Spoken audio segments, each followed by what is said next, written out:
शौर्य तेजो धृतिदाक्ष्य युद्धे चाप्य पलायनम दानम ईश्वर भावश्च क्षात्रकर्म स्वभावजन।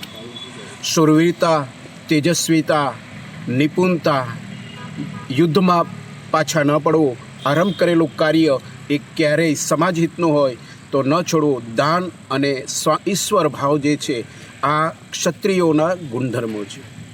અને આ જ ગુણધર્મો ટકાવવા માટે, વંશ પરંપરાગત રાખવા માટે અને એને જ માટેનો તહેવાર એટલે આ દશેરા એ ઉજવાય છે.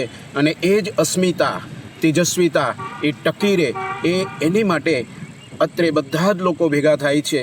એટલું જ નહીં, ભાદરવામાં દર મહિને એ સનાતન ધર્મ શિબિર એ ચલાવે છે. અને એ વિચારો, સંસ્કૃતિના વિચારો, ભગવદ્ ગીતાના વિચારો જે છે, આપણો ઇતિહાસ એ પણ અહીંયા વાગોળે છે. અને એટલા જ માટે કે ક્ષત્રિયના ગુણધર્મો પરમાર્થ વૃત્તિ, નિસ્વાર્થ વૃત્તિ, સૌના હિતનું શાસ્ત્રની આજ્ઞા અનુસાર કેવી રીતે શાસન થઈ શકે, કેવી રીતે ચલાવી શકાય, તો એની વિચાર વિમર્શ એ પણ અહીંયા કરે છે.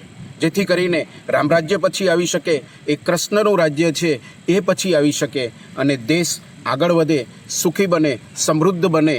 અને આ જ ભારતની ભૂમિ મૃતિકે હણમે પાપમ એ જ રીતના ભવ્ય રહે. બસ.